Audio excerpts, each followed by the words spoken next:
Hey, good morning, everyone. Happy Wednesday morning to you, and welcome back to Morning Musings. My name is Don K. Preston. I am the president of Preterist Research Institute of Ardmore, Oklahoma. I do hope you're safe. Be constant in prayer. Keep the faith. Be at peace. This, too, will pass.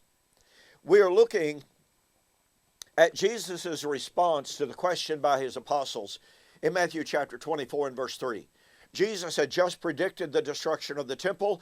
The apostles asked, "Tell us, when shall these things be? What shall be the sign of your coming and of the end of the age?"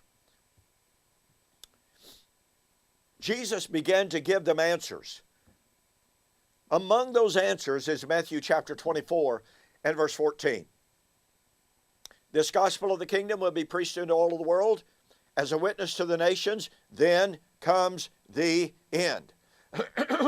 Be sure to go back and watch yesterday's video on 1 Peter chapter 4 and how it relates absolutely directly to Matthew chapter 24 and verse 14. You know, it's astounding to me how desperate people get in order to maintain their futurism. In spite of the fact that what Jesus said, the apostles said, had been fulfilled, and in spite of the fact that Jesus said, when this happens, it's near, and we have testimony in the New Testament that the writers said it had been fulfilled and the end was near, we have those, lots and lots of folks, who say, no, it wasn't fulfilled, and number two, no, it wasn't near. You have to be able to destroy, to negate, to mitigate, and to flat out deny the New Testament statements of the fulfillment of the Great Commission in order to maintain futurism. You have to be able to mitigate, negate, nullify, and destroy and pervert over 200 time statements in order to maintain futurism. How does that honor the Lord?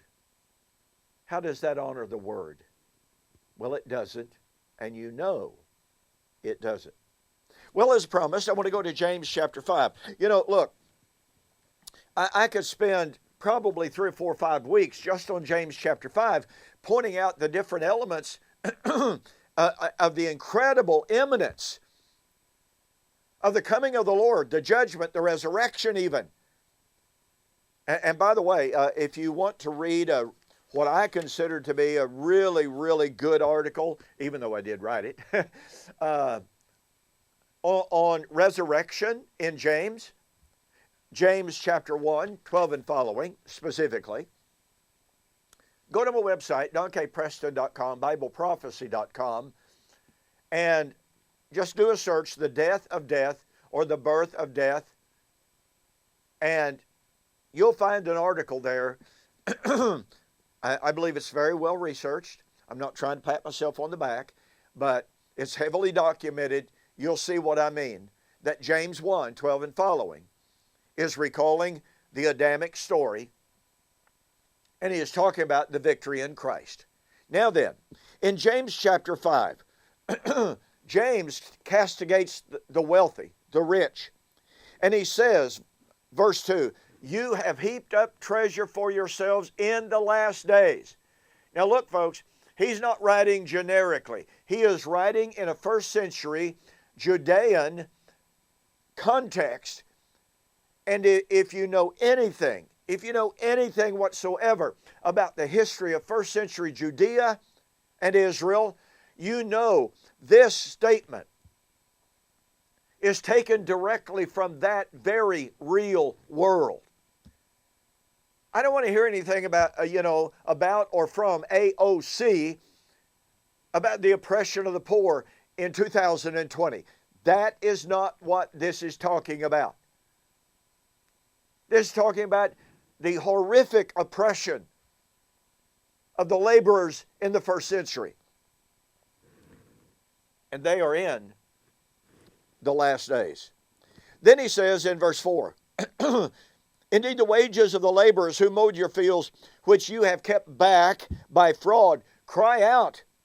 And the cries of the reapers have reached the ears of the Lord of Sabaoth. Now, look, folks, I got to tell you, any time that the cry of the oppressed reaches the ears of the Lord of Sabaoth, which is the Lord of hosts, by the way, and the Lord of hosts is the Lord of the heavenly armies, okay?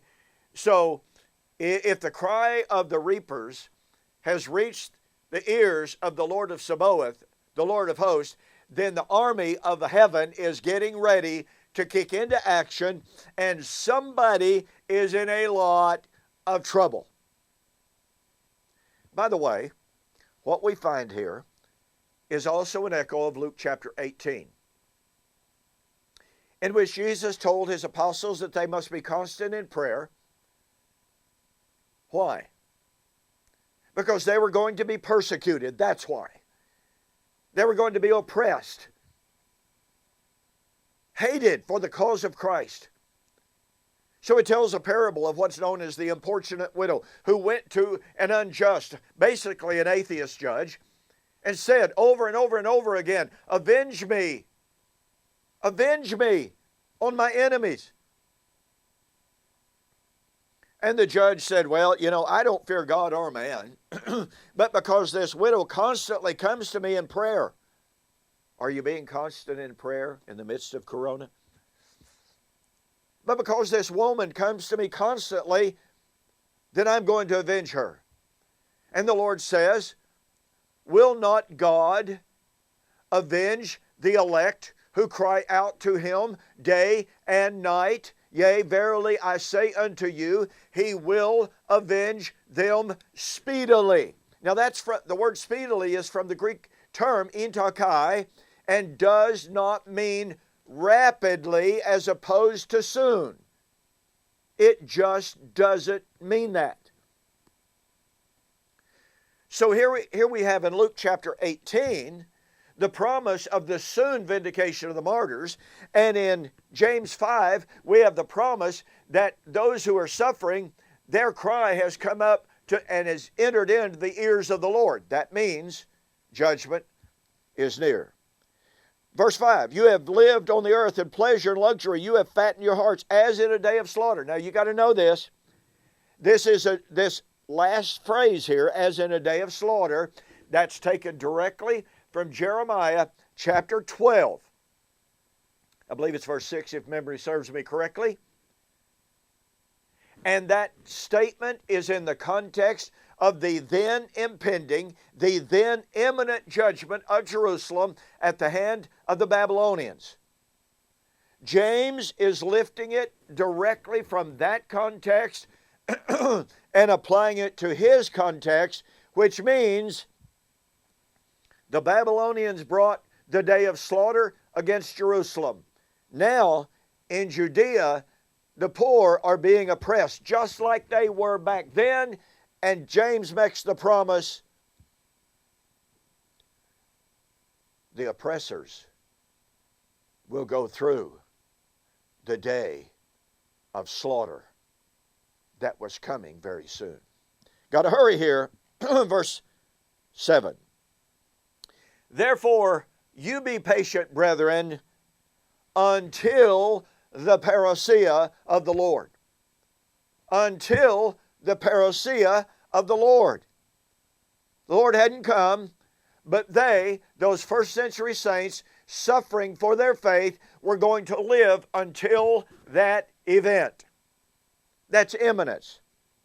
"See how the farmer waits for the precious fruit of the earth, waiting patiently for it until it receives the early and latter rain. You also be patient.